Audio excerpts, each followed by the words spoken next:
স্বামীর কাছে স্ত্রীরা এই চারটি জিনিস দাবি করলে স্বামী যদি তা পূরণ না করে ওই স্বামী জাহান্নামে চলে যাবে। স্ত্রীকে বিয়ে করার পরে শুধু খালি তাকে দিয়ে ঘরের কাজ করালা, তার থেকে শুধু খালি খেদমত নিলা, তার সাথে গোলামের মতো আচরণ করলা। নবী করিম সাল্লাল্লাহু আলাইহি সাল্লাম বলছেন, তুমি যদি তার হক আদায় না করো কিয়ামতের ময়দানে আল্লাহর কাছে এক পা সামনে এগোতে পারবা না, তুমি জান্নাতে যেতে পারবা না। একবার নবী করিম সাল্লাল্লাহু আলাইহি সাল্লামের কাছে সাহাবারা আসলেন, এসে বললেন, ইয়া রাসূলুল্লাহ, আমাদের স্ত্রীদের ব্যাপারে কোন হক আছে নাকি? নবী করিম সাল্লাল্লাহু আলাইহি সাল্লাম বলেছেন, চারটি হক যদি স্ত্রীদের আদায় না করো আর স্ত্রীরা যদি তোমাদেরকে ক্ষমা না করে, মনে রাখবা এক পা জান্নাতের দিকে যেতে পারবা না। বড় কঠিন কথা। স্ত্রীর মর্যাদা বোঝাতে গিয়ে আল্লাহ সুবহানাহু ওয়া তাআলা বলেছেন, হুন্না লিবাসুল লাকুম ওয়া আনতুম লিবাসুল লাহুন্না, তোমরা একে অপরের পোশাক।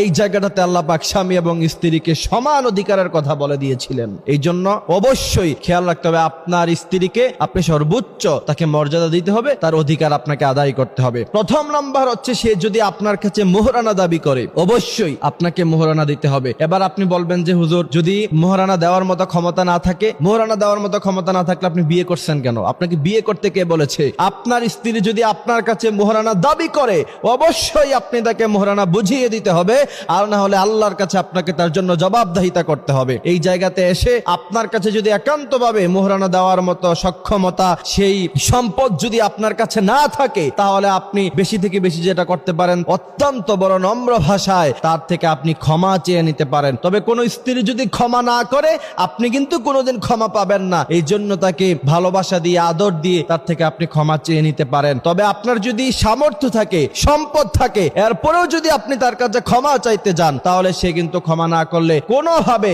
আল্লাহর কাছে আপনি কোনোদিন পার পাবেন না। অবশ্যই আপনাকে মোহরানা আদায় করতে হবে। এরপরে নবী করিম সাল্লাল্লাহু আলাইহি ওয়াসাল্লাম বলেছেন, দ্বিতীয় নাম্বার স্ত্রীর হক হলো, তা যদি তোমরা আদায় না করো কিয়ামতের মাঠে আল্লাহ সুবহানাহু ওয়া তাআলা তোমাদেরকে জান্নাত দিবেন না। সেই বিষয়টা হচ্ছে, তুমি যেই দামের কাপড় পরো তোমার স্ত্রীকে তুমি সেই দামের কাপড় পরাতে হবে। আপনি দামি দামি ব্র্যান্ডের কাপড় পরলেন, দামি দামি ব্র্যান্ডের জুতা পরলেন, কিন্তু স্ত্রীকে কাপড় কিনে দেওয়ার সময় 500 টাকা দামের, 200 টাকা দামের, 300 টাকা দামের থ্রি পিস তার জন্য কিনলেন, কম দামি বোরকা কিনলেন, কম দামি জুতা কিনলেন, আর অপর দিকে আপনি দামি দামি জুতা, কাপড়, পাঞ্জাবি, টুপি ইউজ করলেন। মনে রাখবেন, আল্লাহ সুবহানাহু ওয়া তাআলার কাছে আপনাকে জবাবদিহিতা করতে হবে। আপনি যেই মানের কাপড় ব্যবহার করেন, যেই মানের জুতা ব্যবহার করেন, অর্থাৎ যেই মানের আসবাবপত্র আপনি ইউজ করেন, অবশ্যই আপনার স্ত্রীকে সেই মানের আসবাবপত্র আপনাকে দিতে হবে। তৃতীয় নাম্বার হচ্ছে, আপনি যেই মানের খাবার খান স্ত্রীকেও সেই মানের খাবার খাওয়াতে হবে। আপনি রেস্টুরেন্টে যান, আপনি কাচ্চি ভাইতে যান, কাচ্চি ডাইনে গিয়ে প্রায় আপনি কাচ্চি খান, কিন্তু স্ত্রীকে জীবনে কোনোদিন কিনে দিলেন না, তাকে বিরিয়ানি খাওয়ালেন না। না,